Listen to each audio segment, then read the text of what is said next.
ഗാസയിൽ 20,000-ലധികം കുട്ടികൾ, ഏറ്റവും ഒടുവിൽ ലെബനോനിൽ 83 കുട്ടികൾ. സാധാരണ യുദ്ധമുഖത്ത് കുഞ്ഞുങ്ങളെ തിരഞ്ഞുപിടിച്ച് കൊല്ലുന്നത് ഇസ്രായേൽ ശീലമായതുകൊണ്ട് ആ മിനാബ് സ്കൂൾ ആക്രമണവും ഇസ്രായേൽ ചെയ്തിയെന്നാണ് ലോകം കരുതിയത്.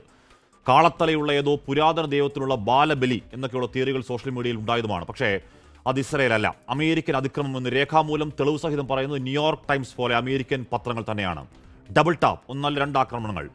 പ്രിസിഷനിൽ, കൃത്യതയിൽ തെറ്റില്ലെന്ന് അവകാശപ്പെടുന്ന ലോക സൈനിക ശക്തികൾക്ക് ഒരു അബദ്ധത്തിൽ ആ ടോമഹോക്ക് മിസൈലുകൾ സ്ഥാനം തെറ്റി വീണതല്ല.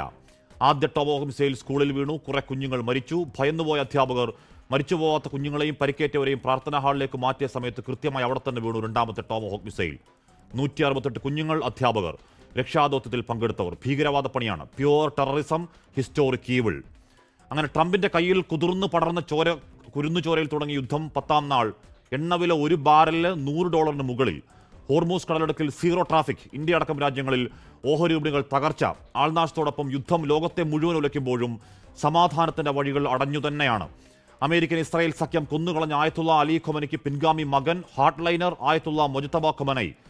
സർവനാശം സർവനാശം എന്ന അമേരിക്കൻ പ്രസിഡന്റിന്റെ ആവർത്തന പുലമ്പലിനിടെ അലി ലാരിജാൻ പറയുന്നു, ഇത് ഞങ്ങൾ കാത്തിരുന്ന ചരിത്ര നിമിഷം. ദീർഘനാളത്തേക്ക് യുദ്ധത്തിന് ഞങ്ങൾ തയ്യാർ. ഇനിയൊരു യുദ്ധമുണ്ടാവില്ലെന്ന് ഉറപ്പിച്ചതിന് ശേഷം മാത്രം യുദ്ധവിരാമം. തെഹ്റാന്റെയും തെല്ലവീവിന്റെയും ആകാശത്ത് തീമഴ പെയ്ത്താണ്. 10ാം നാൾ ഇതാണ് ഇമ്പാക്റ്റെങ്കിൽ യുദ്ധം നീണ്ടാലുണ്ടാവുന്നത് സർവം സർവനാശം. പ്രിയ പ്രേക്ഷകർക്ക് എൻകൗണ്ടറിലേക്ക് സ്വാഗതം.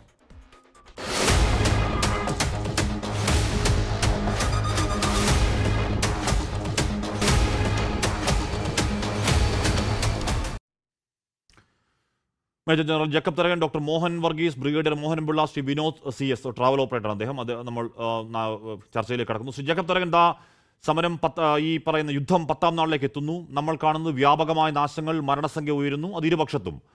ടെഹ്റാനിലും ടെല്ലവീവിലും ഇതുവരെ ഇല്ലാത്തവണ്ണം ചുട്ടുകരിക്കപ്പെടുന്നുണ്ട്. ഏറ്റവും ഒടുവിൽ മൊജ്തബ ഖൊമനയെ അത് ഇപ്പോൾ അമേരിക്കയും ഇസ്രായേലും ഒക്കെ കൊല്ലും എന്ന് എക്സ്പ്ലിസിറ്റായി പ്രഖ്യാപിച്ചിട്ടും അടുത്ത പിൻഗാമിയെ നയിക്കുക വഴി പിന്നോട്ടില്ല എന്നൊരു സന്ദേശം ഇറാൻ നൽകുകയുമാണ്. 10ാം നാളിലേക്ക് എത്തുമ്പോൾ ഈ യുദ്ധം എന്താകുമോ, യുദ്ധത്തിന്റെ ട്രാജക്ടറി എങ്ങനെ എന്നാണ് അങ്ങയുടെ ഒരു വിലയിരുത്തൽ, ശ്രീ ജേക്കബ് തരകൻ?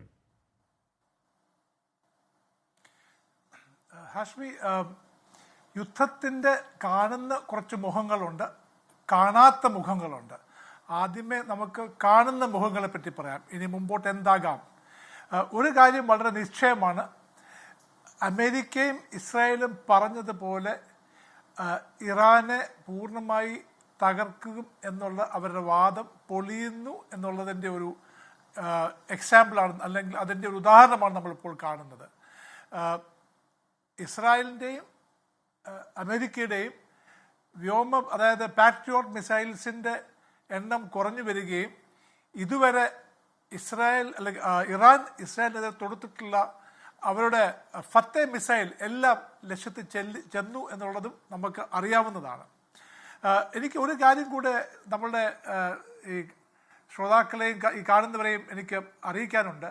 നമ്മൾ എപ്പോഴും കാണുന്ന വീഡിയോസ് അല്ലെങ്കിൽ ഒപ്റ്റിക്സ് എല്ലാം ടെല്ലവീവിൻ്റെ അല്ല, അല്ലെങ്കിൽ അമേരിക്കൻ സോൾജേഴ്സിന് നഷ്ടമല്ല. നമ്മളെപ്പോഴും കാണുന്നത് ഒന്നുകിൽ തെഹ്റാനിലെയോ അല്ലെങ്കിൽ ഇറാനിലെയോ അല്ലെങ്കിൽ ഗൾഫ് രാജ്യങ്ങളിലുള്ള കുറച്ച് വീഡിയോസാണ് നമ്മൾ കാണുന്നത്. ഇതുവരെ ഞാൻ പബ്ലിക്കായിട്ട് അമേരിക്കയുടെ ഏതെങ്കിലും ബേസിൽ വീണതായിട്ടോ അവരുടെ നഷ്ടങ്ങളോ അല്ലെങ്കിൽ ഇസ്രായേലിൻ്റെ ബേസിൽ വീണതായിട്ടോ നമുക്ക് കാണാൻ ഒക്കുന്നില്ല. അതുകൊണ്ട് അവിടെ നഷ്ടം ഉണ്ടായിട്ടില്ല എന്ന് ഒരു കാരണവശാലും നമുക്ക് പറയാൻ ഒക്കത്തില്ല. അവിടെയും സാരമായ നാശനഷ്ടങ്ങൾ ഉണ്ടായിട്ടുണ്ട് എന്ന് തന്നെയാണ് ഞാൻ അനുമാനിക്കുന്നത്. ഇനി നമുക്ക് കാണാത്തൊരു മുഖം, ഒരുപക്ഷെ നാം അറിയാതെ തന്നെ ഈ യുദ്ധം നമ്മളെയൊക്കെ വീട്ടിൽ എത്തി എന്ന് നാം മറക്കരുത്. കാരണം 2013-14 ക്രൂഡിൻ്റെ വില 105 ആയിരുന്നപ്പോൾ നമ്മളുടെ ഇവിടുത്തെ പെട്രോളിൻ്റെ വില നമുക്ക് അറിയാവുന്നതാണ്. ക്രൂഡിൻ്റെ വില 68, 69 അല്ലെങ്കിൽ $70 ആയപ്പോൾ നമുക്കിവിടെ കേരളത്തിൽ എനിക്ക് കോട്ടയത്ത് 106 രൂപയ്ക്കാണ് ഞാൻ പെട്രോൾ വാങ്ങിക്കുന്നത്. ഇന്ന് അവിടെ 100-ൽ കവിഞ്ഞു ബ്രെന്റ് ക്രൂഡിൻ്റെ വില. നമ്മൾക്ക് 3 മാസം റഷ്യയിൽ നിന്ന് വാങ്ങുവാൻ അനുമതി US സർക്കാർ നമുക്ക് തരികയും ചെയ്തു. നേരത്തെ നമ്മൾ വാങ്ങിക്കൊണ്ടിരുന്നത് സബ്സിഡൈസ് അല്ലെങ്കിൽ ഡിസ്കൗണ്ട് $13 പെർ ബാരലിന് ബ്രെന്റ് ക്രൂഡ് നമുക്ക് ഡിസ്കൗണ്ട് ഉണ്ടായിരുന്നു. ഈ 2 ദിവസത്തിന് മുമ്പ് റഷ്യ നമുക്ക് $5 പ്രീമിയമാക്കി. അതായത് അവിടെ $100 ആണെങ്കിൽ റഷ്യയുടെ കയ്യിൽ നിന്ന് നമ്മൾ വാങ്ങിക്കുമ്പോൾ ഇന്ത്യൻ പോർട്ടിൽ വരുമ്പോൾ $105 ആകും. ഞാൻ ഈ പറഞ്ഞ കണക്കിൻ്റെ ആഘാതം മനസ്സിലാക്കണമെങ്കിൽ $10 ബ്രെൻഡിന് കൂടുമ്പോൾ നമ്മളുടെ GDP 0.3 അല്ലെങ്കിൽ 0.3 അല്ലെങ്കിൽ 0.4% താഴോട്ട് പോകും. അത്രയും തന്നെ നമ്മളുടെ ഇൻഫ്ലേഷൻ കൂടും. അപ്പോൾ അതിൽ വരുന്ന ആഘാതങ്ങൾ നമുക്ക് ഊഹിക്കാവുന്നതേ ഉള്ളൂ. മനുഷ്യർ, ഇന്ത്യക്കാരന് ഏതൊക്കെ മേഖലകളിൽ ലിങ്ക് ഉണ്ടോ അവിടെയൊക്കെ യാത്രയിൽ, മരുന്നിന്, നമ്മളുടെ വസ്ത്രങ്ങൾക്ക്, സാധനങ്ങൾക്ക്, എല്ലാത്തിനും ഈ വില കൂടും എന്ന് നമുക്ക് ഒരു സംശയം വേണ്ട. ഒരു കാര്യം കൂടി സൂചിപ്പിച്ചോട്ടെ, 30 ലക്ഷത്തിൽ കൂടുതൽ മലയാളികൾ ഇന്ന് ഗൾഫ് ഏരിയയിൽ ജോലി ചെയ്യുന്നുണ്ട്. ഞാൻ ഇന്നലത്തെ ഒരു ന്യൂസിൽ വായിച്ചു, ഇറാൻ്റെ ഡീസലിനേഷൻ പ്ലാന്റിൽ അമേരിക്ക അല്ലെങ്കിൽ ഇസ്രായേൽ ബോംബിട്ടു എന്ന്. ഇത് ഓർത്തുകൊണ്ടും ഡീസലിനേഷൻ പ്ലാന്റ് കുവൈത്തിൻ്റെയും സൗദി അറേബ്യയുടെയും ഖത്തറിൻ്റെയും ഒക്കെ ലൈഫ് ലൈനാണ്. അവിടെ ആരെങ്കിലും ഒരു ബോംബിട്ടാൽ അല്ലെങ്കിൽ ആ ഡീസലിനേഷൻ പ്ലാന്റിന് എന്തെങ്കിലും ആഘാതം സംഭവിച്ചാൽ ഒത്തിരി അധികം മലയാളികൾ തിരിച്ചു വരാൻ ഉള്ള ചാൻസ് ഉണ്ട്. അത് ഇന്ത്യയെ ബാധിക്കും, കേരളത്തെ ബാധിക്കും എന്നതിന് ഒരു സംശയം വേണ്ട. അതുകൊണ്ടാണ് ഞാൻ പറഞ്ഞത്, ഇറാനിലോ അല്ലെങ്കിൽ ഗൾഫിലോ താമസിക്കുന്ന ഏതൊരു വ്യക്തിയെപ്പോലെയും ഭീതിയോടാണ് നാം ഇവിടെ നോക്കിക്കാണേണ്ടത്. കാര്യം അവിടെ നടക്കാൻ പോകുന്ന ഓരോ കാര്യങ്ങൾക്കും ഇനി അങ്ങോട്ട് പോകും തോറും ആഘാതങ്ങൾ നമുക്ക് വന്നുകൊണ്ടേയിരിക്കും. ഇറാന്റെ ഫത്തേ മിസൈൽസ് ആ 3 അവർ ഫയർ ചെയ്തിട്ടുള്ളൂ. അനുമാനപ്രകാരം അവർക്ക് 2000-ൽ കൂടുതൽ ഈ മിസൈൽ ഉണ്ടെന്നാണ് അറിയുന്നത്. ഫത്തേ മിസൈൽ ഹൈപ്പർസോണിക് മിസൈലാണ്. അതിനെ പാട്രിയോട്ടിനോ ആരോയ്ക്കൊന്നും തടുക്കാൻ ഒക്കത്തില്ല എന്ന് എല്ലാവർക്കും അറിയാം. ഇനി യുദ്ധം എങ്ങോട്ട് പോകുമെന്ന് സർവൈവലും സസ്റ്റനൻസുമാണ്. ഇത് ഈ നാടകം തുടങ്ങിയതേ ഉള്ളൂ. ഇനി എങ്ങോട്ട് പോകുമെന്ന് നമുക്ക് അറിയാൻ വയ്യ, ഊഹിക്കാവുന്നതേ ഉള്ളൂ. ഷിമോൻ വർഗീസ്, നാടകം തുടങ്ങിയതേ ഉള്ളൂ. നോക്കൂ, 2020 ശേഷം എണ്ണ വില 10 നാളെ ആയിട്ടുള്ളൂ കേട്ടോ. 2020 ശേഷം എണ്ണ വില ബെഞ്ച് മാർക്ക് $100 മുകളിലാണ്, $114. അത് എന്താണ്, $5-6 കുറയ്ക്കാൻ അമേരിക്ക ഏതൊക്കെയോ വഴിക്ക് മാക്സിമം ശ്രമിക്കുന്നുണ്ട്. അത് വിജയം കാണുന്നുണ്ടോയെന്ന് അറിയില്ല. രൂപയുടെ മൂല്യം ഡോളറിനെതിരെ പരമദയനീയമായി 92.21 എന്ന നിലയ്ക്ക് മൂക്കുകുത്തി. 10ാം നാളാവുന്നതേ ഉള്ളൂ. നേരത്തെ പറയുന്നത് പോലെ ആദ്യ ട്രമർ എന്താണ്, നമുക്ക് LPGക്ക് $10, $60 കൂടി. രണ്ടാമത് രൂപയുടെ മൂല്യം ഗണ്യമായി ഇടിയുന്നു. ഹോർമൂസ് കടലെടുക്ക് പൂർണ്ണമായി സ്റ്റാൻഡ് സ്റ്റില്ലാണ്. വിപണികൾ ഇപ്പോൾ ഇന്ത്യ അടക്കം ഇന്ന് നോക്കിക്കഴിഞ്ഞാൽ ഓസ്ട്രേലിയ, ഇന്ത്യയിൽ 3 point, Australia, Singapore, Malaysia, South Korea തകർച്ചയിൽ നിന്ന് തകർച്ചയിലേക്കാണ്. ആരും കരുതാത്ത വണ്ണം 9 നാൾ പൂർത്തിയാകുമ്പോൾ തന്നെ യുദ്ധം പല വഴിക്ക് ട്രാജിക്കാവുന്നു എന്നല്ലേ മനസ്സിലാക്കേണ്ടത് ഷിമോൻ വർഗീസ്? അങ്ങനെയുള്ള ഒരു ചിത്രമാണ് ശ്രീ ഹാഷ്മി ഇപ്പോൾ വരുന്നത്. 10ാം ദിവസത്തിലേക്ക് യുദ്ധം പ്രവേശിക്കുമ്പോൾ സർവനാശം ഇറാനിൽ സംഭവിക്കുന്നു ഒരു വശത്ത്.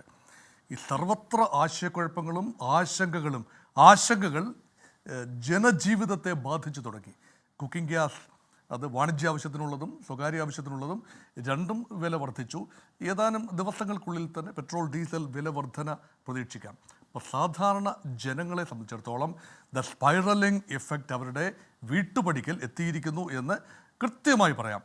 ഇവിടെ യഥാർത്ഥത്തിൽ ഇങ്ങനൊരു എസ്കലേഷൻ മോഡെന്ന് പറയുന്നത് അമേരിക്കയും ഇസ്രയേലും കൃത്യമായി പ്രീഎംപ്റ്റ് ചെയ്തിട്ടുണ്ടാവില്ല. ആ ഒരു രീതിയിലേക്ക് എസ്കലേഷൻ വരികയും ദീർഘമായ ഒരു യുദ്ധത്തിനുള്ള തയ്യാറെടുപ്പിലേക്ക് ഇറാൻ നീങ്ങുകയും ചെയ്യും എന്ന ഒരു പ്രതീക്ഷയോടെ ആവില്ല യുദ്ധം തുടങ്ങിയത്. അപ്പം മുഖം രക്ഷിക്കാനായി ട്രംപ് പറയുന്നു, ആദ്യം 4 ദിവസമെന്ന് പറഞ്ഞത് 4 ആഴ്ചയായി തിരുത്തി പറയുന്നു. കുറച്ചുകൂടെ ദിവസം പറയുമായിരിക്കും. പക്ഷേ ദിവസങ്ങൾ കഴിയുന്തോറും ആഴ്ചകളിലേക്കും മാസങ്ങളിലേക്കും കോൺഫ്ലിക്റ്റ് നീളുമെന്നതിൻ്റെ ഏർലി സൂചന ഇപ്പോൾ ലഭിക്കുന്നു. അങ്ങനെയെങ്കിൽ ലോക രാജ്യങ്ങൾക്ക് ശബ്ദിക്കേണ്ടി വരും. ആദ്യം ശബ്ദിക്കുന്നത് ഒരുപക്ഷെ അറബി ഇസ്ലാമിക രാജ്യങ്ങൾ, GCCയിലെ രാജ്യങ്ങൾ തന്നെയാകും ഹാഷ്മി. കാരണം ഇറാൻ്റെ ഗെയിം പ്ലാൻ എന്ന് പറയുന്നത് to make the Arab world take a position. അതായത് ഇറാൻ അനുകൂല പൊസിഷൻ എന്നല്ല, യുദ്ധത്തിനെതിരായ ഒരു പൊസിഷൻ അമേരിക്കയെ കൊണ്ട്, ഇസ്രയേലിനെ കൊണ്ട് എടുപ്പിക്കാൻ ഇന്നത്തെ നിലയിൽ കഴിയുന്നത് അറബ് രാജ്യങ്ങൾക്കാണ്. ആരുടെ സുരക്ഷയ്ക്ക് വേണ്ടിയാണോ അമേരിക്ക യുദ്ധം ചെയ്യുന്നത്, അവർക്ക് ഞങ്ങളുടെ കാര്യം നോക്കിക്കൊള്ളാം, ഇനഫ് ഈസ് ഇനഫ് എന്ന് പറയാനുള്ള ഒരു ആർജവം കാട്ടും എന്ന പ്രതീക്ഷയിലാണ് യുദ്ധം അടുത്ത ഘട്ടത്തിലേക്ക്, ഇത് ലെവൽ 2-ലേക്കും ലെവൽ 3-ലേക്കും പോവുകയാണ്. ഇപ്പോൾ കേട്ടത് സൂചന ആ രീതിയിൽ തന്നെയാണ്. നോക്കൂ, രണ്ടാം നിര നേതൃത്വം ഫേംലി എൻട്രൻച്ച്ഡ് ആയി കഴിഞ്ഞു. അപ്പോൾ ഇന്നത്തെ ദിവസം കഴിഞ്ഞ 24 മണിക്കൂറിനുള്ളിൽ ഇറാൻ നടത്തിയ മിസൈൽ ആക്രമണം in the name of Mojtaba Khamenei ആണ്. In the name of Khamenei എന്ന് പറഞ്ഞാൽ ഇറാൻ ലോകത്തോട് പറയുകയാണ്, ഞങ്ങൾ സുഗമമായി ഒരു അധികാര കൈമാറ്റം നടത്തി കഴിഞ്ഞു. അമേരിക്ക പറഞ്ഞത് എന്താണ്? നിങ്ങളെ ആരാണ് ഭരിക്കേണ്ടത് ഞങ്ങൾ തീരുമാനിക്കും, അല്ല എങ്കിൽ നിങ്ങൾ തിരഞ്ഞെടുത്തു, ഞങ്ങൾക്ക് സ്വീകാര്യനായ ആളെ നിങ്ങൾ സെലക്ട് ചെയ്യൂ. ആ സെലക്ഷൻ ഞങ്ങൾക്ക് സ്വീകാര്യമല്ല എങ്കിൽ സർവനാശമാണ് ഫലം. അതുകൊണ്ട് പുതിയതായി തിരഞ്ഞെടുക്കപ്പെടുന്ന അമേരിക്കയ്ക്ക് സ്വീകാര്യനാകും എന്ന് അമേരിക്ക കരുതിയ നേതാവുമായിട്ട് സംസാരിച്ച് ഒരു ഡീലിൽ എത്തിച്ചേരാം. ഡൊണാൾഡ് ട്രംപിന് ഏറ്റവും ഇഷ്ടമുള്ള വാക്കാണ് ഡീൽ. ഒന്ന് ടാരിഫ് എന്ന വാക്കാണ്, രണ്ട് ഡീൽ എന്ന വാക്കാണ്. ഈ രണ്ട് വാക്കുകളും മാറി മാറി പ്രയോഗിച്ച് ലോകത്തെ ഈ അവസ്ഥയിൽ എത്തിച്ചു നിർത്തി. ഇനിയിപ്പോൾ ഇതൊരു തരം രാവണൻ കോട്ടയിലേക്ക് പ്രവേശിച്ച ഒരു കണക്കാണ് ശ്രീ ഹാഷ്മി. അതായത് ഒരു രാവണൻ കോട്ട എന്ന് പറയുന്ന സങ്കല്പം തന്നെ ഒരു വഴിയെ പ്രവേശിക്കാനാവും. പ്രവേശിച്ചു കഴിഞ്ഞാൽ പിന്നെ ചുറ്റി അതിനകത്ത് പോവുകയാണ്. തിരിച്ചിറങ്ങാനുള്ള വഴി കാണാതെ കഷ്ടപ്പെടുകയാണ്. ആ ഒരു രീതിയിൽ എത്തിച്ചേർന്നാൽ ഇനി സംസാരിക്കേണ്ടത് ആരാണ്? അറബ് രാജ്യങ്ങൾ അമേരിക്കയെ തൽക്കാലം ഭയപ്പാടോടുകൂടി ആശങ്കയോടെ ഒരു വലിയ തങ്ങളുടെ ഒരു മാസ്റ്റർ സ്ഥാനത്ത് നിൽക്കുന്ന ഒരു സംരക്ഷക ശക്തിയോടെ വിധേയത്വത്തോടെ തൽക്കാലത്തേക്ക് ഏതാനും ആഴ്ചകൾ അങ്ങനെ പോകും. പക്ഷേ Russia has spoken with clarity, China has spoken with clarity, greater clarity than yesterday. ഓരോ ദിവസം കഴിയുന്തോറും റഷ്യയുടെയും ചൈനയുടെയും സ്റ്റേറ്റ്മെൻറ്റിന് ക്ലാരിറ്റി, കൃത്യത കൂടി വരികയാണ്. ഇറാനിൽ ബലം പ്രയോഗിച്ചുകൊണ്ട് ഒരു ഭരണമാറ്റത്തോടെ തങ്ങൾ യോജിക്കുന്നില്ല എന്ന് റഷ്യ പറയുന്നു. തങ്ങൾ അതിനെ എതിർക്കുമെന്ന വാക്കാണ് ചൈന പറഞ്ഞത്. ഏത് രീതിയിൽ എതിർക്കും? ആയുധങ്ങൾ അയച്ചുകൊണ്ടോ സൈന്യത്തെ അയച്ചുകൊണ്ടോ എതിർക്കുമെന്ന ഇപ്പോൾ നിരീക്ഷിക്കേണ്ടതില്ല. പക്ഷേ അംഗീകാരം ഒരു ചൈനീസ് കപ്പൽ ഇറാന് കൃത്യമായി ഇന്ത്യയിൽ കൊടുക്കുന്നുണ്ട് എന്ന് ചില സ്ഥിരീകരിക്കാത്ത വാർത്തകളൊക്കെ പറഞ്ഞു. പക്ഷെ ഒരു കപ്പൽ അവിടെ ഉണ്ട്, അത് ഇന്റർനാഷണൽ വാട്ടേഴ്സിലാണ്, അതിനെ തൊടാൻ കഴിയില്ല. അത് ഈ പറയുന്ന മിസൈൽ മൂവ്മെന്റുകളുടെ ഒക്കെ കൃത്യമായ വിവരങ്ങൾ നൽകുന്നുണ്ട് എന്ന് പറഞ്ഞു കേൾക്കുന്നുണ്ട് സിമോൻ വർഗീസ്. രണ്ട് കാര്യങ്ങൾ ശ്രീ അഷ്മി, രണ്ട് കാര്യങ്ങളാണ് യുദ്ധത്തിൽ നേരിട്ട് പങ്കെടുക്കാതെ റഷ്യക്കും ചൈനയ്ക്കും ചെയ്യാനാവുന്നത്. രണ്ട് കാര്യങ്ങളാണ്. അവർക്ക് സാമാന്യം തരക്കേടില്ലാത്ത ഇൻ്റലിജൻസ് സംവിധാനങ്ങളുണ്ട്, അതേപോലെ തന്നെ ഏറിയൽ സർവൈലൻസ് സംവിധാനങ്ങളുണ്ട്, സാറ്റലൈറ്റുകളുണ്ട്, ചാര ഉപഗ്രഹങ്ങൾ ഉൾപ്പെടെ സാറ്റലൈറ്റുകളുണ്ട്. കൃത്യമായ അമേരിക്കൻ ട്രൂപ്പ് മൂവ്മെൻറ്റ്സ്, ഒരുപക്ഷെ B-2 ബോംബേഴ്സിനെ ട്രാക്ക് ചെയ്യാൻ ബുദ്ധിമുട്ടായിരിക്കും. മറ്റ് സന്നാഹങ്ങളെക്കുറിച്ച് കൃത്യമായ വിവരങ്ങൾ ഇറാന് കൊടുക്കാൻ സാധിക്കും. ഇറാന് മേൽ ശക്തമായ ബോംബാർഡ്മെൻ്റ് ഉണ്ട്, പക്ഷേ ഡാമേജസ് മിനിമൈസ് ചെയ്യാൻ തക്ക ഒരു കേപ്പബിലിറ്റി അത് കൊടുക്കാൻ കഴിയും. ടെക്നോളജിക്കൽ ഇൻ്റലിജൻസ് കൊടുക്കാൻ കഴിയും. അതുപോലെ ഏറിയൽ സർവൈലൻസിലൂടെ ലഭിക്കുന്ന വളരെ വിലപ്പെട്ട ഡേറ്റ കൊടുക്കാൻ കഴിയും. അത് ചൈനയ്ക്കും കൊടുക്കാൻ കഴിയും, റഷ്യയ്ക്കും കൊടുക്കാൻ കഴിയും. അതാണ് ഒന്ന്. രണ്ടാമത്തെ കുറച്ചുകൂടെ കടന്ന കൈയാണ്. അതങ്ങനെ സംഭവിക്കുമെന്ന് ഞാൻ പ്രതീക്ഷിക്കുന്നില്ല. പക്ഷേ വളരെ ടാക്റ്റിക്കലായ ഒരു വാചകം ഇറാൻ്റെ ഭാഗത്ത് നിന്ന് കഴിഞ്ഞ ദിവസം ഉണ്ടായി. റഷ്യൻ കപ്പലുകൾ, ചൈനീസ് കപ്പലുകൾ, അതോടൊപ്പം ഇന്ത്യൻ കപ്പലുകൾ, ഈ കപ്പലുകൾ പേർഷ്യൻ ഗൾഫിലേക്ക് ഹോർമൂസ് കടലിടുക്കിലൂടെ പ്രവേശിച്ചാൽ ഞങ്ങൾ തടയില്ല. മറ്റാരെങ്കിലും തടയുമോ എന്നറിയില്ല, പക്ഷേ ഞങ്ങൾ തടയില്ല. അതിനർത്ഥം എന്താ? You are welcome with provisions. ചരക്കുകളുമായി, അവശ്യോൽപ്പന്നങ്ങളുമായി ഗൾഫ് രാജ്യങ്ങൾക്ക് നേരെ ഈ കപ്പലുകൾ വന്നാൽ ഞങ്ങൾ തടയില്ല. അതിലേതെങ്കിലും കപ്പൽ എണ്ണയുമായി പുറത്തോട്ട് പോകാനുള്ള സാധ്യത കുറവാണ്. കാരണം ഒരു രാജ്യവും ഇപ്പോൾ അമേരിക്കയെ വെറുപ്പിച്ചുകൊണ്ട് GCC രാജ്യങ്ങൾ റഷ്യൻ ചൈനീസ് കപ്പലുകളിലേക്ക് പേർഷ്യൻ ഗൾഫിൽ വെച്ച് എണ്ണ പമ്പ് ചെയ്ത് കയറ്റും. ഇത് ഇപ്പോൾ വിശ്വസിക്കാനാവില്ലല്ലോ. പക്ഷേ ഒരു കപ്പൽ കടത്തിവിടും എന്ന് പറഞ്ഞാൽ അതിനർത്ഥം ഒരു നിലപാടെടുക്കുന്നു എന്നാണ് അർത്ഥം. ചൈനയും റഷ്യ ഒരു നിലപാടെടുക്കുന്നു എന്നാണ്. അതൊക്കെ നമ്മൾ വാക്കുകൾക്ക് അർത്ഥമുണ്ടാകുന്ന എപ്പോഴാണ്? പ്രവൃത്തിയിൽ കാണുമ്പോഴാണ് വാക്കുകൾക്ക് അർത്ഥമുണ്ടാകുന്നത്. അപ്പോൾ ചൈനീസ് കപ്പലുകളെയോ റഷ്യൻ കപ്പലുകളെയോ അമേരിക്കയോ ഇസ്രായേലോ ആക്രമിക്കുന്ന രംഗം ആലോചിച്ച് നോക്കൂ, ഒരിക്കലും സംഭവിക്കാത്തത്. അവിടെയാണ് ഒരു സമ്മർദ്ദം എന്ന് പറഞ്ഞാൽ അമേരിക്കയ്ക്ക് നേരെ കൃത്യമായ സമ്മർദ്ദം ചെലുത്താൻ പല രീതിയിൽ ചൈനയ്ക്കും റഷ്യയ്ക്കും കഴിയും. ഇന്ത്യ ഉൾപ്പെടെ രാജ്യങ്ങൾ അമേരിക്ക വിരുദ്ധ നിലപാട് എടുക്കില്ല, അത് നമുക്കറിയാം. ഇറാൻ അനുകൂല നിലപാടും എടുക്കില്ല, നമുക്കറിയാം. ഒരു സമവായത്തിലാണ് പോകുന്നത്. പക്ഷേ സ്ട്രാറ്റജിക് ഓട്ടോണമി എന്ന വാക്കിന് അർത്ഥമുണ്ടാക്കണമെങ്കിൽ കൃത്യമായ ചില നിലപാട്. ഞങ്ങൾ സമാധാനത്തിൻ്റെ പക്ഷത്താണ് എന്ന് വെറുതെ പറയുകയല്ല. സമാധാനം കൊണ്ട് ഇന്ത്യ ഉദ്ദേശിക്കുന്നത് എന്താണ്, ഏത് രീതിയിൽ ഇന്ത്യക്ക് ഇടപെടാൻ കഴിയും. ഇപ്പോൾ ഇസ്രായേലുമായിട്ടൊക്കെ അടുത്ത സൗഹൃദം പുലർത്തുന്ന പ്രധാനമന്ത്രി എന്നുള്ള നിലയ്ക്ക് അത് കഴിയും, ഇന്ത്യ കഴിയും. പക്ഷേ ഇന്ത്യ ചെയ്യണം എന്ന് പല നേതാക്കളും ഇതിനോട് പറയുന്നു. ഞാൻ അതിലേക്ക് എത്താം. ഇവിടെ പക്ഷേ ഞങ്ങൾ GCC ഞങ്ങൾ അയൽ രാജ്യങ്ങളെ ആക്രമിച്ചതിന് സോറി, ഞങ്ങൾക്കത് പറ്റിയ പിഴവാണ് എന്ന് പറഞ്ഞത് ഇനി ഞങ്ങൾ ആക്രമിക്കില്ല എന്ന് പറഞ്ഞ ആ രാത്രി തന്നെ നൂറുകണക്കിന് ഡ്രോണുകൾ ഇപ്പോഴും ഈ പറയുന്ന എയർബേസുകളൊക്കെ പോകുന്നുണ്ട്. അതുകൊണ്ട് ഇറാനിൽ ഇപ്പോൾ പൂർണ്ണമായും പെഷസ്കിയാനോ അല്ലെങ്കിൽ ലാരിജാനിയോ മാത്രം പറഞ്ഞാൽ നടക്കുന്ന കാര്യമാണോ എന്നറിയില്ല. പക്ഷേ മുജത്തബ കമനി മറ്റൊരു കേസാണ്. IRGCയുടെ സമ്പൂർണ്ണ നിയന്ത്രണ പരമോന്നത നേതാവിനാണ്, അദ്ദേഹം ഹാർഡ് ലൈനറാണ് താനും. മോനപിള്ളായി ഡൊണാൾഡ് ട്രംപ് പറഞ്ഞത് എൻ്റെ കൂടി അനുവാദമില്ലാതെ നേതാവിനെ കൊണ്ടുവന്നാൽ അയാൾ അധിക നാൾ വാഴില്ല. ഇസ്രായേൽ കുറച്ചുകൂടി കടത്തി പറഞ്ഞു, ആരായാലും അയാളെ ഞങ്ങൾ കൊല്ലും എന്നാണ് പറഞ്ഞത്. അതിനൊന്നും പുല്ലുവരെ കൊടുക്കാതെ വിദൂര സ്വപ്നങ്ങളിൽ പോലും അമേരിക്കയോട് ഏതെങ്കിലും തരത്തിൽ സന്ധി ചെയ്യാത്ത മുജ്തബ ഖമനയെ പരമോന്നത നേതാവ് ഇറാൻ പ്രഖ്യാപിക്കുക വഴി അവർ കൊടുക്കുന്ന സന്ദേശം യഥാർത്ഥത്തിൽ എന്താണ് എന്ന് പറഞ്ഞാൽ, ഒരാളെ പരമോന്നത നേതാവായി പ്രഖ്യാപിച്ചു കൊടുക്കുക എന്നതിനർത്ഥം അമേരിക്കയ്ക്കും ഇസ്രായേലിനും കൊല്ലാൻ ടാർഗറ്റ് ചെയ്യാൻ കഴിയുന്ന ഒരാൾ എന്നുകൂടിയാണല്ലോ.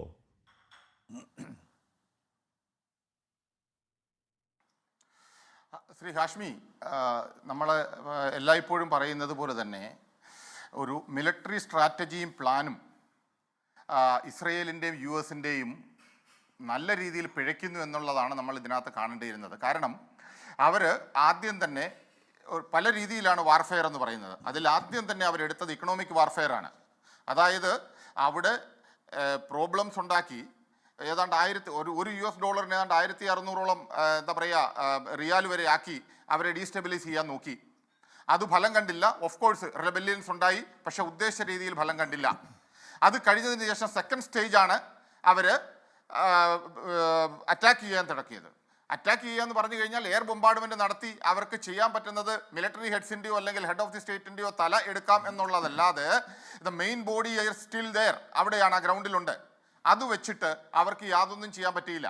അതുപോലെ തന്നെ വളരെ നല്ല പോസിറ്റീവായിട്ടും ഹാർമോണിയസ് ആയിട്ടും വേണമെങ്കിൽ പറയാം ഒരു കണ്ടിന്യൂറ്റി അവിടെ മെയിൻറ്റെയിൻ ചെയ്തു. അപ്പോൾ അവരുടെ ഐഡിയ പിന്നെയും പിഴച്ചു.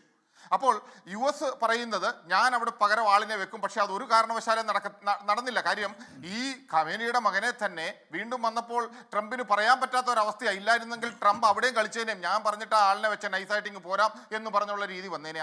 അതും പിഴച്ചുപോയി.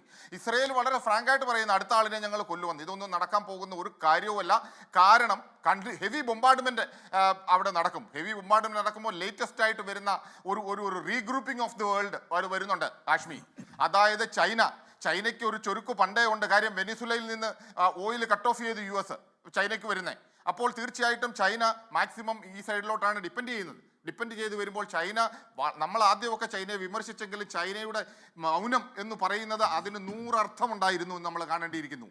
ഈ ചൈനയുടെ ഈ മൗനമാണ് നമ്മളെയല്ല, ഈ ചൈനയുടെ മൗനം ഇസ്രയേലിനെ വെറുപ്പിക്കുന്നു, പേടിപ്പിക്കുന്നു. ഈ ചൈനയുടെ മൗനം അമേരിക്കയെ പേടിപ്പിക്കുന്നു. കാരണം China, of course Mohan Varghese has already explain this thing. Because China എന്ന് പറയുന്നത് സെക്കൻഡ്, അതായത് സാറ്റലൈറ്റ് ട്രേസ് ചെയ്തിട്ട് ഇറാനെ ഹെൽപ്പ് ചെയ്യാൻ പറ്റും. സാറ്റലൈറ്റ് അവരുടെ കയ്യിലാണ്. കാര്യം ആദ്യം തന്നെ US സൈബർ, അതായത് ഇന്റർനെറ്റും കംപ്ലീറ്റ് കാര്യങ്ങൾ അവർ ടോട്ടലി ഐസൊലേറ്റ് ചെയ്തിരുന്നു ഇറാനെ.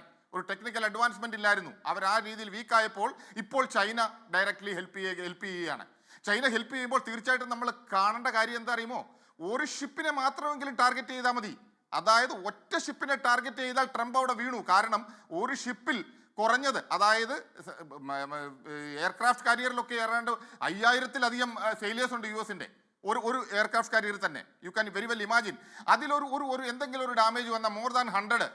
അതായത് ഇതെല്ലാം ഡിപ്പെൻഡ് ചെയ്യുന്ന ടാർഗറ്റിനെ ഹിറ്റ് ചെയ്യുന്നത് കറക്റ്റ് എക്സാക്ട് പൊസിഷൻ അതായത് കിട്ടുമ്പോഴാണ്. സാറ്റലൈറ്റ് വഴി കറക്റ്റ് പിക്ചർ കിട്ടി കറക്റ്റ് ടാർഗറ്റ് ഐഡന്റിഫൈ ചെയ്ത് ഹിറ്റ് ചെയ്യുക എന്നുള്ളതാണ് മെയിൻ ആയിട്ടുള്ളത്.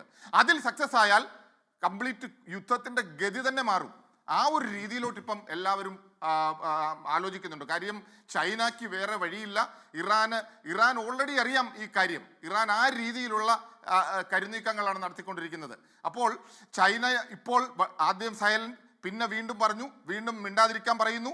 ഇനിയും അടുത്തത് ആക്ഷൻ ആയിരിക്കും. Action in the sense not directly. കാര്യം ചൈന ഓപ്പൺ ആയിട്ട് പറയും അതായത് ഞങ്ങൾക്ക് ഹെൽപ്പ് ചെയ്തേ പറ്റുള്ളൂ, നിങ്ങൾ ഇവിടുന്ന് വിഡ്രോ ചെയ്യണം. ആ ഒരു സ്റ്റേജിലോട്ട് വരുമ്പോൾ, കാര്യം നമ്മൾ ഉദ്ദേശിക്കുന്ന രീതിയിലല്ല ഈ ഇറാൻ എന്ന് പറയുന്ന സെറ്റപ്പ്.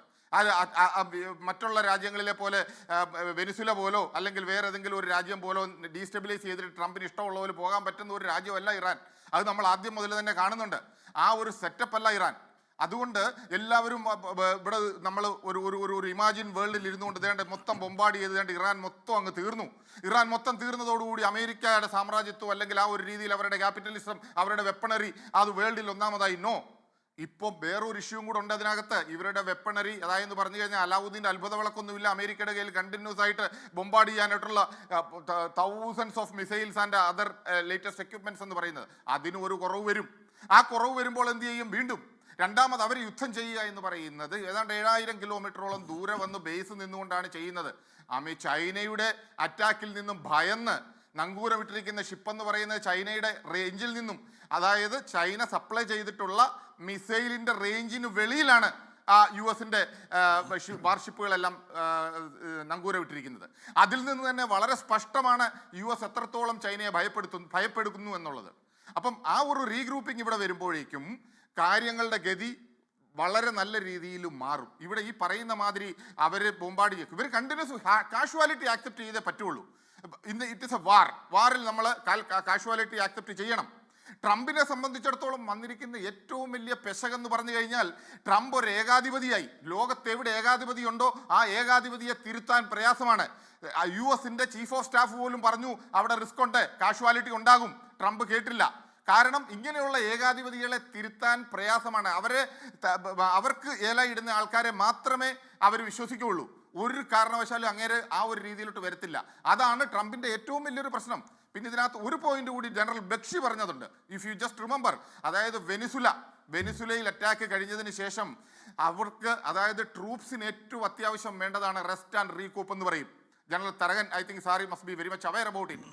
ആ റെസ്റ്റ് ആൻഡ് റീകൂപ്പ് എന്ന് പറയുന്ന ഒരു കൺസെപ്റ്റ് ഇവിടെ ഇല്ലായിരുന്നു. നേരെ അവിടെ നിന്ന് കംപ്ലീറ്റ് ട്രൂപ്സിനെ ഇങ്ങോട്ട് ഫെറി ചെയ്യുമായിരുന്നു, ഇങ്ങോട്ട് വിടുകയായിരുന്നു. കാര്യം ട്രൂപ്സിന് വേണ്ടത് എന്താണ്? ഒരു ആക്ഷൻ കഴിഞ്ഞാൽ അവർക്ക് റെസ്റ്റിനുള്ള ആ ഒരു വളരെ ക്രിട്ടിക്കലായിട്ടുള്ള ഒരു സിറ്റുവേഷനാണ് US ഈ ട്രൂപ്സിൻ്റെ മേലിൽ തന്നെ കാണിച്ചു വെച്ചിരിക്കുന്നത്. അപ്പോൾ അത് നോക്കുമ്പോഴും the morale of the troops is very very important. ആ ഒരു കൺസെപ്റ്റിലും US അമ്പേ പരാജയപ്പെട്ടു. ഇപ്പോൾ ഒരു എയർ സുപ്പീരിയോറിറ്റി എന്നുള്ള രീതിയിൽ ഈ US മുന്നോട്ട് വരികയാണ്. എയർ സുപ്പീരിയോറിറ്റി വെച്ച് മുന്നോട്ട് വരുന്നത് കൊണ്ടുള്ള ഒരേ ഒരു കാര്യം ഇറാൻ ഇടയ്ക്കൊന്ന് പറഞ്ഞു ഞങ്ങൾ GCC കൺട്രീസിനെ ടാർഗറ്റ് ചെയ്യില്ല എന്ന്. അതിന് കാരണമുണ്ട്, അവർ ടാർഗറ്റ് ചെയ്തില്ല. പക്ഷേ at the same time they don't have any other option. 7000 kilometre അകലെയുള്ള അമേരിക്കയെ അവർക്ക് അടിക്കാൻ പറ്റില്ല. കാരണം അതിന് പകരമായിട്ട് നിങ്ങളുടെ ബേസിന്, നിങ്ങളുടെ എസ്റ്റാബ്ലിഷ്മെന്റിനെ, ഇൻസ്റ്റലേഷനെ ഞങ്ങൾക്ക് അടിക്കാൻ പറ്റുള്ളൂ. അതിനകത്ത് ആർക്കും യാതൊരു തർക്കവും ഇല്ല, യാതൊരു സംശയവും ഇല്ല. അവരത് ചെയ്യും. ശരി, മാത്രമല്ല അവിടങ്ങളിലൊക്കെ വലിയ നാശം ഉണ്ടാവുന്നുണ്ട്.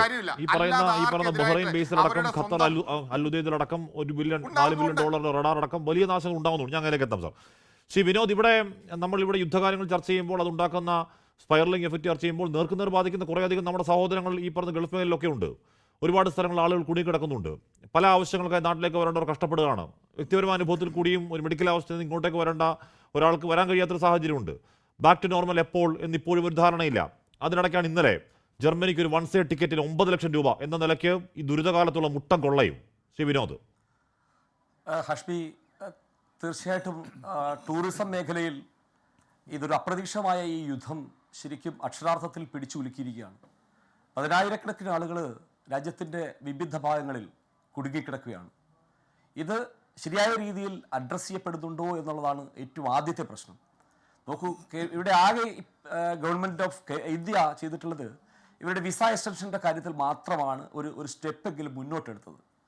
ആ സ്റ്റെപ്പ് തന്നെ അവർ ചെയ്തിരിക്കുന്നത് FROയുടെ ഓഫീസിൽ പോയിട്ട് അവിടെ പോയി പുതിയ വിസ എക്സ്റ്റൻഷൻ എടുക്കാനായി അപേക്ഷ കൊടുത്ത് ആ അപേക്ഷാ ഫോം ഫില്ല് ചെയ്ത് കൊടുക്കാൻ വേണ്ടിയിട്ടാണ് നിർദ്ദേശം കൊടുത്തിരിക്കുന്നത്. എന്നാൽ നോക്കൂ, വളരെ സിമ്പിളായി ഈ ആരൊക്കെയാണ് ഇവിടെ കുടുങ്ങിക്കിടക്കുന്നത്, ആരൊക്കെയാണ് പോകേണ്ടത്, ഇതിൻ്റെ എല്ലാ ലിസ്റ്റുകളും യഥാർത്ഥത്തിൽ ഈ സർക്കാരിൻ്റെ അല്ലെങ്കിൽ ഈ എയർപോർട്ട് അതോറിറ്റികളുടെയൊക്കെ കയ്യിൽ ഉണ്ടാകേണ്ടതാണ്. അപ്പോൾ അത് അവരുടെ കയ്യിൽ വെച്ച് തന്നെ അതൊന്ന് എക്സ്റ്റെൻഡ് ചെയ്ത് കൊടുക്കാൻ ചെയ്യാതെ ഇവരെ എല്ലാവരെയും തള്ളി FROയുടെ ഓഫീസിലേക്ക് പോവുക എന്ന് പറയുന്ന ആദ്യത്തെ കുറ്റകരമായ അനാസ്ഥയാണ്. അതാണ് ഒന്നാമത്തേത്.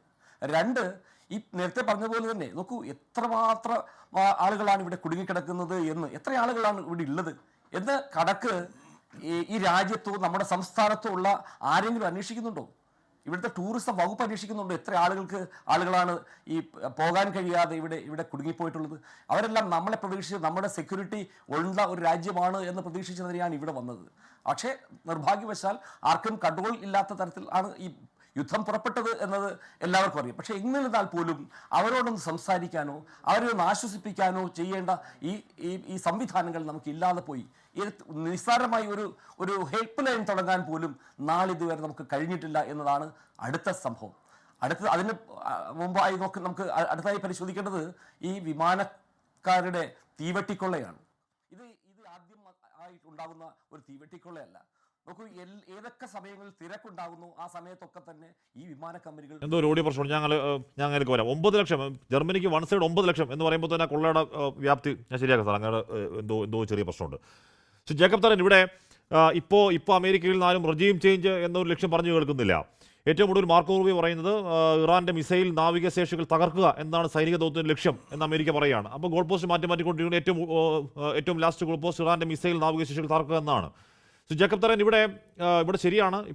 അന്നിപ്പോൾ ഗാസയിൽ 1 ലക്ഷം ടൺ ബോംബ് ഇട്ടതിന് സമാനമായി ഈ പറയുന്ന രീതിയിൽ ഡേ നൈറ്റ് ഈ പറഞ്ഞ ടെഹ്റാനെ ചുട്ടരിക്കലാണ്. അവിടുത്തെ ഓയിൽ ഡിപ്പോ തീയിട്ട് അവിടെ നിന്ന് ഈ പറയുന്ന സാധനമൊക്കെ മേപ്പോട്ട് പോയി, അവിടെ നിന്ന് തീമഴ വിഷമഴ താഴേക്ക് പെയ്ത് എണ്ണ ഒഴുകി പോകുന്നിടത്ത് തീ പിടിച്ച് ആകെ നാശമാവുന്നുണ്ട്. ഒരു തർക്കം അക്കാര്യത്തില്ല. ഒരുപാട് പേർ മരിക്കുന്നുമുണ്ട്. അപ്പോഴും സർ പിടികിട്ടാത്ത ഇറാന്റെ തിരിച്ചടിയാണ്. നോക്കൂ, 9 ദിവസങ്ങളിലാണ് ഇറാനിലുടനീളം 4000-ഓളം അറ്റാക്കുകൾ. നാവികസേന ഏതാണ്ട് പൂർണ്ണമായി തകർന്നു. എയർഫോഴ്സ് നശിപ്പിക്കപ്പെട്ടു. രാഷ്ട്രീയ മിലിറ്ററി നേതൃത്വം ഇല്ലാതാക്കപ്പെട്ടു. ഓയിൽ ഡിപ്പോകൾ നേരത്തെ പറഞ്ഞാൽ ആഞ്ഞു കത്തുന്നു. എന്നിട്ടും ഈ അറബ് മേഖലയിലെ എയർബേസുകൾ ഇപ്പോഴും അടിക്കുന്നു. ഇസ്രയേലിലേക്കുള്ള തിരിച്ചടിക്ക് തരിമ്പിനായില്ലാത്ത റിറ്റാലിയേഷൻ. യഥാർത്ഥത്തിൽ ഇറാന്റെ കരുത്തെന്താണ്? അവിടെയാണോ ഈ റഷ്യ ചൈന പരോക്ഷ സഹായം എന്നതിലേക്ക് ആ പോയിന്റ് എത്തുന്നത്? ശ്രീ ജേക്കബ് തരകൻ. ശ്രീ ഹാഷ്മി, നമ്മളെല്ലാവരും ഇറാൻ തകർന്നു എന്ന് പറയുമ്പം ഏത് ഇത് നോക്കിയാണ് നമ്മൾ പറയുന്നത്? കഴിഞ്ഞ 20 വർഷമായിട്ട് ഇറാൻ അറിയാം ഇന്നല്ലെങ്കിൽ നാളെ അമേരിക്ക അറ്റാക്ക് ചെയ്യുമെന്ന്. അത്രയ്ക്ക് മണ്ടന്മാരാണോ അവരിങ്ങനെ പ്ലെയിനും അവരുടെ ഹെലികോപ്റ്ററും എല്ലാം പുറത്ത് നിർത്താൻ വേണ്ടി? നമ്മൾ ആ ഇറാന്റെ മാപ്പ് എടുത്ത് നോക്കിയാൽ അവരുടെ വെസ്റ്റേൺ, അതായത് ഈ വെസ്റ്റേൺ മേൽ തൊട്ട് താഴെ വരെ അവരുടെ വെസ്റ്റ് എന്ന് പറയുമ്പം മലയാളത്തിൽ വെസ്റ്റേൺ ഏരിയ മൊത്തം സർഗോസ് മൗണ്ടൻസാണ്. ആ മൗണ്ടനകത്തെല്ലാം അവരുടെ സൈലോസും അണ്ടർഗ്രൗണ്ട് ബങ്കറുമാണ്. നമ്മൾ ഓർക്കണം, അമേരിക്കയിൽ നിന്ന് നോൺ സ്റ്റോപ്പ് ഫ്ലൈറ്റ് വന്ന് ബങ്കർ ബസ്റ്റർ ബോംബിട്ട് എല്ലാം തകർത്തു എന്ന് വീരവാദം മുഴക്കി കഴിഞ്ഞ് 2 മണിക്കൂർ കഴിഞ്ഞപ്പം ഇറാൻ പറഞ്ഞു സാരമായ കേടുപാടൊന്നുമില്ല, ഞങ്ങൾ ഉടനെ തന്നെ പിന്നെയും തുടങ്ങുമെന്ന് പറഞ്ഞു. അതേ പൊട്ടിച്ചു എന്ന് അവകാശപ്പെട്ട അതേ വ്യക്തികൾ പിന്നെയും അത് ശ്രമിക്കുന്നു പറയുമ്പം ആദ്യത്തെ അവരുടെ വാദം തെറ്റി അല്ലെങ്കിൽ പൊള്ളയായിരുന്നു എന്ന് നമുക്ക് അറിയാം.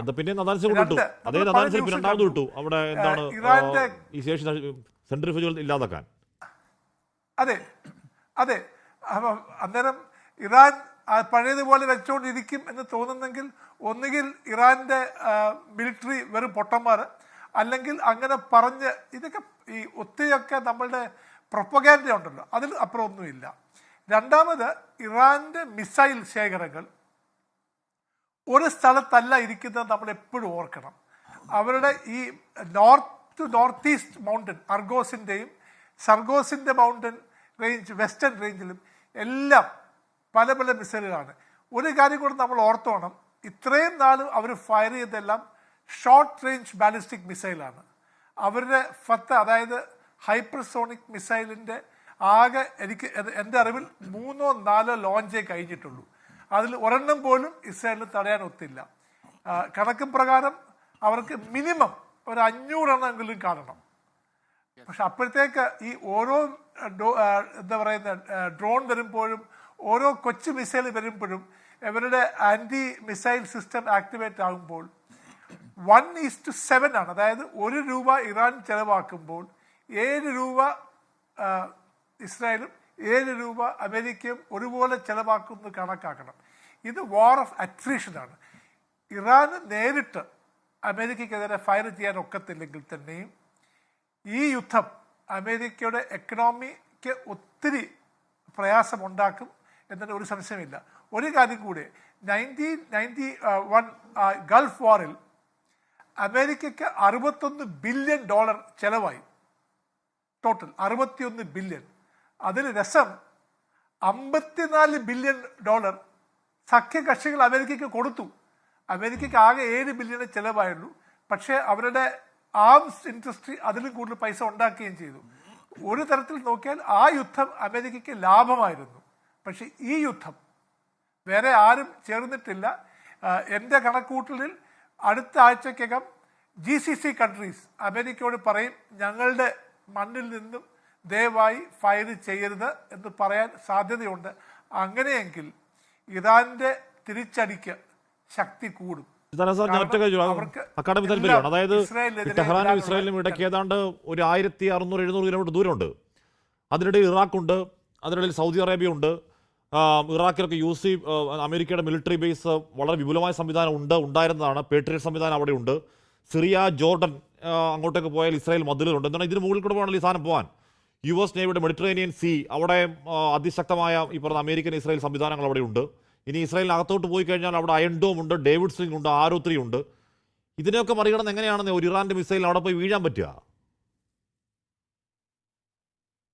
ഹാഷ്മി, നല്ല ചോദ്യമാണ്. ഫത്തേ മിസൈലിന്റെ സ്പീഡ് എന്നത് മാക് 15, അതായത് സൗണ്ടിന്റെ ശബ്ദത്തിന്റെ 15 ഇരട്ടി വേഗതയാണ്. പാട്രിയോട്ടിന് 7 to 8 മാക് ഉള്ളൂ കഴിവ് ഭേദിക്കാൻ വേണ്ടി. അതായത് ഇറാന്റെ ഫത്തേ മിസൈൽ അറ്റ്മോസ്ഫിയറിൽ പോയിട്ട് താഴെ വരുമ്പോൾ ഒരു സ്ട്രെയിറ്റ് പാരബോള അല്ല വരുന്നത്. അതിന് ഡയറക്ഷൻ മാറ്റാനും അതിൻ്റെ സ്പീഡ് മാറ്റാനുമുള്ള കഴിവുള്ളത് കൊണ്ട്, അതാണ് ഞാൻ പറഞ്ഞത്, 3 ഫത്തേ മിസൈൽ ഫയർ ചെയ്തു.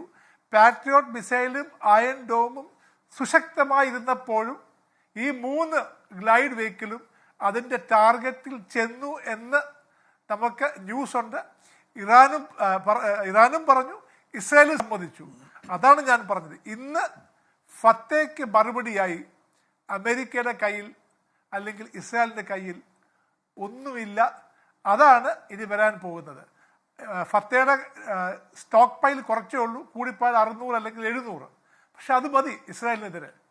അതാണ് നാം ഇനി കാണാൻ പോകുന്നത്. ഈ കൊച്ചു കൊച്ചു മിസൈലൊക്കെ വരുന്നത് അവരുടെ പാട്രിയോട്ടിനെയും ഒക്കെ അട്രീഷൻ, അതായത് അതിൻ്റെ ശക്തി കുറയ്ക്കാനും എണ്ണം കുറയ്ക്കാനും. ഓൾറെഡി അമേരിക്ക മറ്റുള്ള തിയേറ്ററുകളിൽ നിന്ന് പാട്രിയോട്ട് മിസൈലും ഒക്കെ താഡും ഒക്കെ കൊണ്ടുവരുന്നുണ്ട്. നമ്മൾ കണ്ടതാണ്. താഡിൻ്റെയും 2 റഡാർ അവർ പൊട്ടിച്ചു.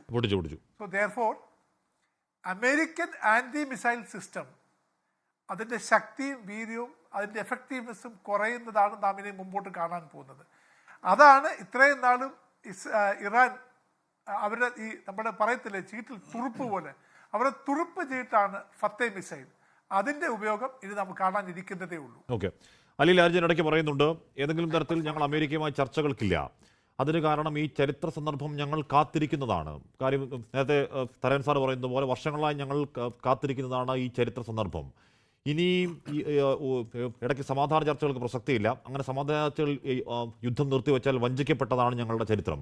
അതുകൊണ്ട് ഇനിയൊരു യുദ്ധം ഉണ്ടാവാത്ത വണ്ണമേ യുദ്ധം തീരൂ എന്ന് പറയുന്നതിനർത്ഥം ഈ യുദ്ധം ഇവിടെ തീരാൻ പോകുന്നില്ല എന്നുള്ളതാണ്. വളരെ പെട്ടെന്ന് തിരികെ എത്താം ഇടവേളയ്ക്ക് ശേഷം. മോഹൻ വർഗീസ് ഏറ്റവും ഒടുവിൽ മാർക്കോ റൂബിയോ പറയുന്നത് the goals of this mission are clear. എന്താണത്? It is to destroy the ability of this regime to launch missiles by destroying their missiles and their launchers, destroy the factories that make these missiles and destroy their navy. ഇപ്പോൾ regime ചേഞ്ചിനെ പറ്റി മിണ്ടുന്നേ ഇല്ലാരും. മോഹൻ വർഗീസ് ഇപ്പോൾ ഇറാന്റെ geography അറിയുന്ന Jacob Taran സാറിനെ പോലെയുള്ള ആളുകളൊക്കെ നേരത്തെ മുതലേ പറയുന്നുണ്ട്, ഈ പറയുന്ന ഇറാന്റെ മിസൈൽ ബാലിസ്റ്റിക് മിസൈൽ കപ്പാസിറ്റി ഇല്ലാതാക്കുക എന്ന് പറഞ്ഞാൽ അത് നിയർ ഇമ്പോസിബിൾ ആണ് എല്ലാവരും പറയുന്നുണ്ട്. യഥാർത്ഥത്തിൽ അമേരിക്ക മുന്നിൽ 3 വഴികൾ. ഒന്ന്, വിജയം അവകാശപ്പെടുക, ട്രംപ് പതിവ് പോലെ പിന്മാറൽ, അത് യഥാർത്ഥത്തിൽ പരാജയം എന്നാണ് അർത്ഥം. 2, കരയുദ്ധമാണ്, അത് അമേരിക്കൻ സൈനികരുടെ കൂട്ടക്കുഴിമാടങ്ങൾ എന്നാണ് അർത്ഥം. 3, അറ്റകൈ ആണവ യുദ്ധം. ട്രംപ് ആയതുകൊണ്ട് ചിലപ്പോൾ അത് ചെയ്യും, പക്ഷെ അതിനർത്ഥം ചൈനയും റഷ്യയും കൊറിയയും യുദ്ധമുഖത്തേക്ക് എത്തുന്നു. ടോട്ടൽ ലോകനാശം എന്താണ്? യഥാർത്ഥത്തിൽ അമേരിക്ക മുന്നിൽ ഒരു വേ ഔട്ട് ഉണ്ടോ ശ്രീ മോഹൻ വർഗീസ്? ശ്രീ ഹാഷ്മി, മൂന്നാമത് പറഞ്ഞ ആണവ യുദ്ധ സാഹചര്യം വിജയികളില്ലാത്ത ഒരു യുദ്ധമാണ്. അതുകൊണ്ട് തന്നെ അത് സംഭവിക്കില്ല എന്ന് നമുക്ക് പ്രതീക്ഷിക്കാം. മറ്റ് 2 സാധ്യതകളിലേക്കും ഒരുപക്ഷെ വരേണ്ടതുണ്ട്. അതിനു മുമ്പ് തന്നെ ലോകത്തിന് കൂടുതൽ വ്യക്തമാകുന്ന ഒരു വൈരുദ്ധ്യമുണ്ട്. പറയുന്നതിനും പ്രവർത്തിക്കുന്നതിനും ഇടയിലുള്ള വൈരുദ്ധ്യം. കൃത്യമായി ട്രംപ് അഡ്മിനിസ്ട്രേഷൻ ആരോടാണ് സമാധാന സംസാരം നടത്തിയത്? അയത്തുള്ള അലി ഖമേനി നയിക്കുന്ന ഘടനകൾ, ആ ഘടനകൾ നേതൃത്വം നൽകുന്ന ഒരു ഗവൺമെൻറ്റിനോടാണ്. It is a government to government contact through mediators. തീർച്ചയാണ്. അപ്പം അങ്ങനെ ഒരു സംസാരം നടന്നുകൊണ്ടിരിക്കെ 3 റൗണ്ട് ആണവ ആയുധങ്ങൾ പരിമിതപ്പെടുത്തുന്നതിന്, അല്ലെ ആണവ ആയുധങ്ങൾ ഉണ്ടാക്കുന്നില്ല എന്ന് ഉറപ്പുവരുത്തുന്നതിൻ്റെ ഭാഗമായി നടത്തിയ ചർച്ചകൾ കൺക്ലൂഷനിലെത്തുന്നതിന് മുൻപ് അടുത്ത ചർച്ചയുടെ ഡേറ്റ് ഏതാണ്ട് വിയന്നയിൽ വെച്ച് നടക്കുന്നു എന്ന് തീരുമാനിച്ച് പിരിഞ്ഞതിന് ശേഷമാണ് നാടകീയമായി അറ്റാക്ക് ചെയ്തിരിക്കുന്നത്. അതിനകത്ത് റെജീം ചേഞ്ച് എന്ന വാക്ക് ഇല്ല. ആണവായുധങ്ങൾ നിയന്ത്രിക്കുക, ഒരുപക്ഷെ ഒരു ഹിഡൻ അജണ്ട എന്ന നിലയിൽ മിസൈൽ പ്രതിരോധ ശേഷി കുറച്ചു കൊണ്ടുവരിക, അതുപോലെ പ്രോക്സികളെ സഹായിക്കുന്നത് തടയുക. അല്ലാതെ റെജീം ചേഞ്ച് ഒരു ഡിക്ലെയർഡ് പോളിസിയാണെങ്കിൽ ഒരിക്കലും ആ റെജീമിനോട് അമേരിക്കയ്ക്ക് സംസാരിക്കാനാവില്ല. അത് വലിയ വൈരുദ്ധ്യമല്ലേ? അങ്ങനെ സംസാരിക്കാനാവില്ലല്ലോ. അതുകൊണ്ട് അമേരിക്കയെ സംബന്ധിച്ചിടത്തോളം പറയുന്നതും പ്രവർത്തിക്കുന്നതും തമ്മിൽ ഒരു ബന്ധമില്ലാതെ ഇരിക്കുന്നു. 2, ഇറാനെ സംബന്ധിച്ചിടത്തോളം അവർ പറഞ്ഞ ഒരാഴ്ച കഴിഞ്ഞ 7-ാം ദിവസം ഇറാൻ പറഞ്ഞൊരു കാര്യമുണ്ട്. ഞങ്ങൾക്ക് തെറ്റുപറ്റിയിരിക്കുന്നു, ഞങ്ങൾക്ക് ലേശം ബുദ്ധിമുട്ടുണ്ട്, സഹോദര രാജ്യങ്ങളായ അറബ് രാജ്യങ്ങളെ ഞങ്ങൾ ആക്രമിച്ചു പോയി, അതവിടെ വ്യോമതാവളങ്ങളും അമേരിക്കൻ താവളങ്ങളും ഉള്ളതുകൊണ്ടാണ്, ഇനി ഞങ്ങൾ ആക്രമിക്കില്ല. പക്ഷേ അത് മണിക്കൂറുകൾക്കുള്ളിൽ തന്നെ ആ നയം ഇറാൻ്റെ ആഭ്യന്തരമായ വ്യവസ്ഥിതി ഒത്തുചേർന്ന് തീരുമാനിച്ചു. അല്ല, അത് ഇറാൻ കീഴടങ്ങി എന്ന ഒരു സന്ദേശമാകും ലോകത്തിനും അമേരിക്കയ്ക്കും കൊടുക്കുക. അത് പാടില്ല. അതുകൊണ്ട് നിരന്തരം ആക്രമണങ്ങൾ തുടരുക. അപ്പോൾ ഇവിടെ പറയുന്നതിനൊരു സ്ഥിരതയില്ല, സ്റ്റെബിലിറ്റി ഇല്ല എന്ന് കൃത്യമായി പറയാൻ കഴിയും. അപ്പോൾ ആ ഒരു പശ്ചാത്തലത്തിലാണ് എന്ത് പുറത്ത് പറയുന്നു എന്നതിന് യാതൊരു പ്രസക്തിയും ഇനിയില്ല. അങ്ങനെയെങ്കിൽ ശ്രീ ഹാഷ്മി പറഞ്ഞ 3 ഓപ്ഷൻസിലേക്ക് വരാം. ഈ 3 ഓപ്ഷൻസിൽ കരയുദ്ധം എന്ന ഓപ്ഷൻ, ഞാൻ ഒരിക്കലും ഇവിടെ ബ്രിഗേഡിയർ മോഹൻ പിള്ളയുണ്ട്, പിന്നെ പ്രതിരോധ വിദഗ്ധനായ സാറുണ്ട്. അപ്പോൾ തീർച്ചയായും ജേക്കബ് തരൻ സാറിനൊക്കെ പറയാനൊക്കുന്നതിൽ കൂടുതൽ എനിക്ക് പറയാനൊക്കില്ല ഒരു കരയുദ്ധത്തിന് സാധ്യത. ആരും പറയില്ല ഒരു കരയുദ്ധം. ഇപ്പോൾ തെക്ക് സാഗ്രോസ് മൗണ്ടൻസ് കടന്ന്, അല്ലെങ്കിൽ വടക്ക് ഉള്ള മൗണ്ടൻ റേഞ്ചസ് കടന്ന് ടെഹ്റാനിലേക്കൊക്കെ ഒരു കര സൈന്യം പ്രവേശിക്കുക എന്ന് പറയുന്നത് അസാധ്യമായ കാര്യമാണ്. അതുകൊണ്ട് ആ ഓപ്ഷൻ ഈസ് റൂൾഡ് ഔട്ട്. പിന്നെ ഉള്ളത് കുർദുകളെ ഇളക്കി വിടുക. അവിടെ വലിയ തോതിലുള്ള വംശീയ കലഹങ്ങളുണ്ടാകും. കുർദുകൾ ഒരുപക്ഷെ ഇറാൻ്റെ മറ്റ് പേർഷ്യൻ വിഭാഗങ്ങൾക്കെതിരെ തിരിയും. ഒരുപക്ഷെ ഒരു കരയുദ്ധ സമാനമായ സാഹചര്യം ആദ്യമൂടി കുർദുകളെ ആയുധം അണിയിച്ചുകൊണ്ട് ഒന്നാന്തരം ഓഫർ കൊടുക്കാൻ കഴിയും. അതിന് യഥാർത്ഥ കാരണം ഈ റജീം ചേഞ്ച് ഉണ്ടാക്കി മാറ്റിക്കൊണ്ടുവരാൻ വരുന്നത് പഹ്ലവിയാണ്. ഈ ഇപ്പോൾ ഉള്ള പഹലവിയുടെ അച്ഛൻ പഹലവി ഇറാൻ കുർദുകളെ കൊന്നൊടിക്കുന്നതിന് കയ്യും കണക്കുമില്ല. ആ പക അവിടെ കിടക്കുന്നുണ്ട്. അപ്പോൾ ആ പഹലവിയെ അവിടെ വരുത്താൻ വേണ്ടി കുർദുകൾ ഇറങ്ങുമോ കരയുദ്ധത്തിന് വേണ്ടി? അത് മനസ്സിലാക്കിയായിരിക്കണം ട്രംപ് പിന്നെ കുർദുകളാരും മിണ്ടിയിട്ടില്ല.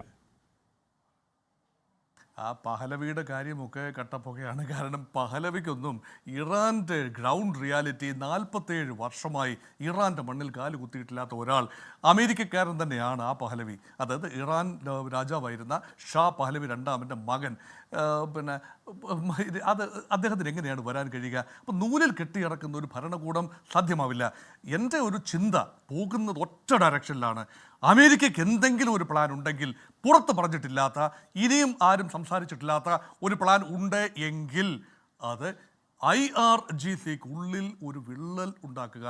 ഒരുപക്ഷെ അവരെ വിലക്കെടുത്തിട്ടുണ്ടാകാം. ഒരു segment of the army and IRGC കണ്ണായ സ്ഥാനങ്ങളിൽ ഇരിക്കുന്ന ചിലരെയെങ്കിലും ചാരപ്രവർത്തനത്തിലൂടെ കൃത്യമായി പ്ലാന്റ് ചെയ്ത് വെച്ചിട്ടുണ്ടാകാം. ഏറ്റവും അനുകൂല സാഹചര്യം വരുമ്പോൾ അവർ പെട്ടെന്ന് നാടകീയമായി രംഗപ്രവേശം ചെയ്ത് ഭരണം ഏറ്റെടുക്കുന്ന രീതിയിൽ സൈന്യത്തിൻ്റെ സഹായത്തോടു കൂടി IRGC ഭരണത്തിൽ ഏറ്റെടുക്കുന്നത് അമേരിക്കയെ സപ്പോർട്ട് ചെയ്യുന്ന ഒരു വിഭാഗമുണ്ടെങ്കിൽ, കാരണം മുൻപ് അങ്ങനെ സംഭവിച്ചിട്ടുണ്ടല്ലോ. ഭരണമാറ്റമല്ല, മറിച്ച് കൊലപാതകങ്ങളുടെ എല്ലാം പിന്നിൽ തന്നെ ഇറാൻ ഉള്ളിൽ നിന്ന് തന്നെ പാകപ്പെട്ട അന്തകവിത്തുകൾ അത് പൊട്ടിമുളച്ചാണല്ലോ ഈ വധങ്ങളെല്ലാം ഇറാനിൽ നടന്നത്.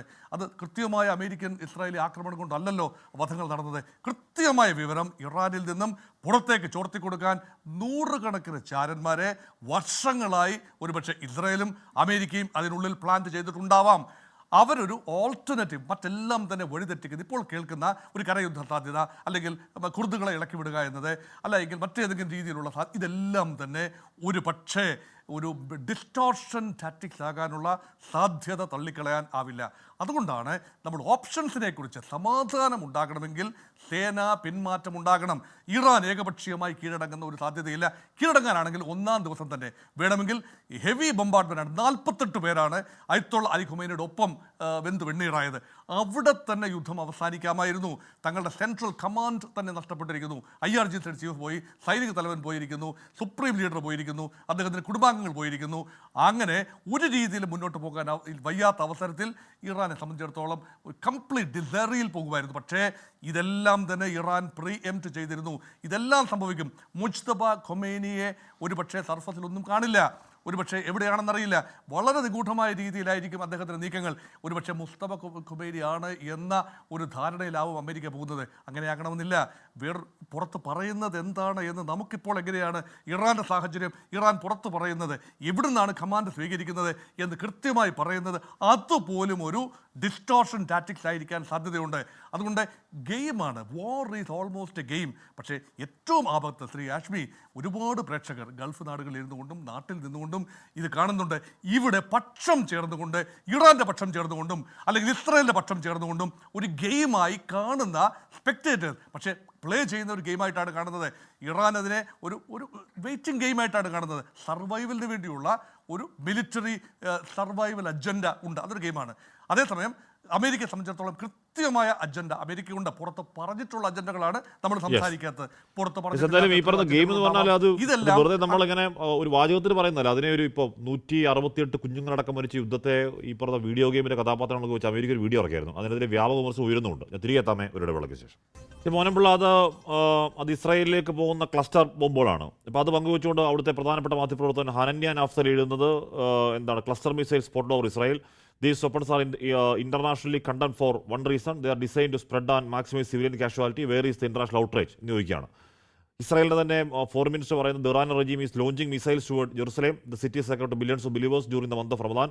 Over the Western Wall, over Al-Aqsa Mosque, over the Church of Holy Sepulchre എന്നൊക്കെ പറയണം. എന്ന് പറഞ്ഞാൽ ഇപ്പോൾ പലസ്തീനിലടക്കം ഈ പറയുന്ന ക്ലസ്റ്റർ ബോംബുകൾ കൂട്ടമായി ഇട്ടവർ, ഈ പറയുന്ന വൈറ്റ് ഫോറസ്റ്റ് പോലെയുള്ള രാസായുധങ്ങൾ പ്രയോഗിച്ചവർ, മനുഷ്യ ശരീരം തന്നെ ഒന്നുമില്ലാതെ ആവിയായി കളയുന്ന രീതിയിലുള്ള പ്രത്യേകതരം ബോംബുകൾ ഉപയോഗിച്ചവരൊക്കെ ഇപ്പോൾ ഇൻ്റർനാഷണൽ ഔട്ട്റേജിനെ പറ്റി, മനുഷ്യാവകാശത്തെ പറ്റിയൊക്കെ പറയുന്നുണ്ട്. അത് പറയട്ടെ, ഇതെവിടെയാണെങ്കിലും ഉപയോഗിച്ചുകൂടാത്ത ബോംബുകളാണല്ലോ ഇത്. ഏറ്റവും ഒടുവിൽ അമേരിക്കയുടെ B-52 ബോംബർ വിമാനങ്ങൾ UK ബേസിൽ ഇറങ്ങിയെന്നാണ് അറിയാൻ കഴിയുന്നത്. ഏതെങ്കിലും തരത്തിൽ ഒരു പക്ഷത്തും ഏതെങ്കിലും തരത്തിൽ സമാധാനത്തിൻ്റെ ഒരു ചർച്ചയുടെ തുടക്കം പോലും കാണുന്നില്ല. സാധാരണഗതിയിൽ ഇത്രയൊക്കെ കാഷ്വാലിറ്റിയും ഇത്രയൊക്കെ നാശങ്ങൾ ഉണ്ടാകുമ്പോൾ ഏതെങ്കിലും മേഖലയിൽ എവിടുന്നെങ്കിലും തുടങ്ങി വെക്കണ്ടേ? ലാരിജാനി പറയുന്നു, യാതൊരുവിധ ചർച്ചയ്ക്കുമില്ല. ഞങ്ങൾ ദീർഘനാളത്തേക്ക് യുദ്ധത്തിന് ഏറ്റവും കുറഞ്ഞ പക്ഷം 6 മാസത്തേക്ക് ഇന്ത്യൻ യുദ്ധം ഞങ്ങൾ തയ്യാറെടുത്തവരാണ്. മാർക്കോ റൂബിയോ പറയുന്നു, അവരുടെ ഈ പറയുന്ന ഗോൾ പോസ്റ്റുകൾ മാറ്റുകയാണെങ്കിലും അവരുടെ മിസൈൽ കപ്പാസിറ്റി ഞങ്ങൾ ഇല്ലാതാക്കുമെന്ന് പറയുന്നു. സമാധാനം നമ്മൾ എവിടെ നിന്നാണ് പ്രതീക്ഷിക്കേണ്ടത് ശ്രീ മോഹനപിള്ള?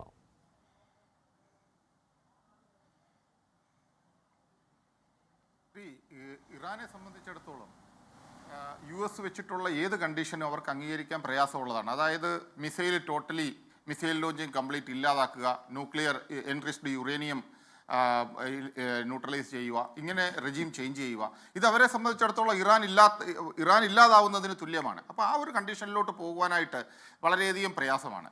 ഇപ്പോൾ നമ്മൾ വെപ്പണറി സിസ്റ്റത്തെ കുറിച്ചിട്ട് പറഞ്ഞു. ഇപ്പം തരകൻ സാർ വളരെ സ്പഷ്ടമായിട്ട് തന്നെ പറഞ്ഞു. കാര്യം എന്ന് വെച്ച് കഴിഞ്ഞാൽ ഇവരുടെ കയ്യിൽ ഹൈപ്പർസോണിക്കാണ്.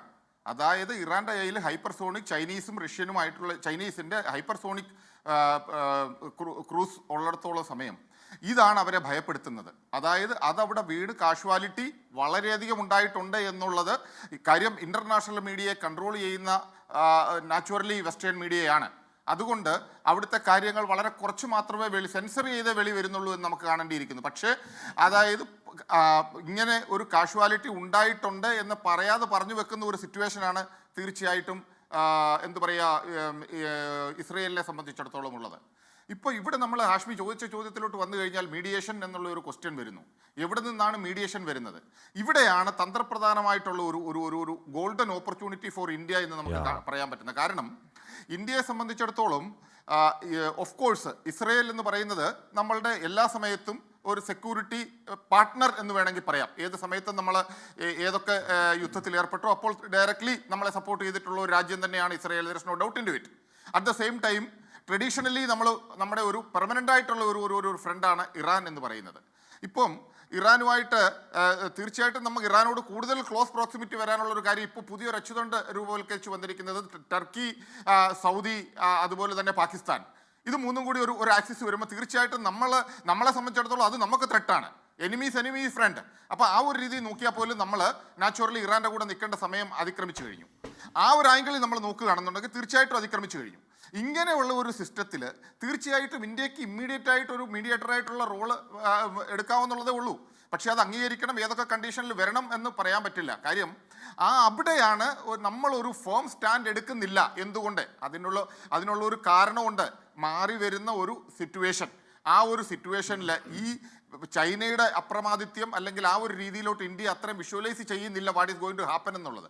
പക്ഷേ ഇന്ത്യയെ സംബന്ധിച്ചിടത്തോളം ഒരു നാരോ ഔട്ട്ലുക്ക് വെച്ചിട്ട് US-ന്റെ മുന്നിൽ വേറുള്ള രാജ്യങ്ങളൊന്നും നിഷ്പ്രഭമാകുന്നു എന്നുള്ള ഒരു കൺസെപ്റ്റ് വെച്ച ഒരു നാരോ ഔട്ട്ലുക്കിലൂടെ ഉള്ള ആ ഒരു നോട്ടത്തിന്റെ ഒരു പെശകാണ് US-നെ.